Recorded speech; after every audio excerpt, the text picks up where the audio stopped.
Anyong asayo, nandito na sa SM Santa Mesa ang Shabu Mania.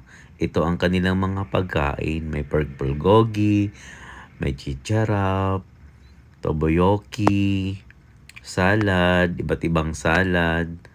Ayan. Tapos meron silang iced tea, meron silang coffee. Ayan, pwede tayong maglugaw. May matching seaweeds, may curry, may cream soup, may vegetable salad. Ito ang kanilang mga sauce. Kiwi, ayan, miso, and may tortilla. At meron silang panghalo sa shabu-shabu. Ayan ang mga ingredients sa mga shabu-shabu. Ang fresh, ayan na, magluluto na ako.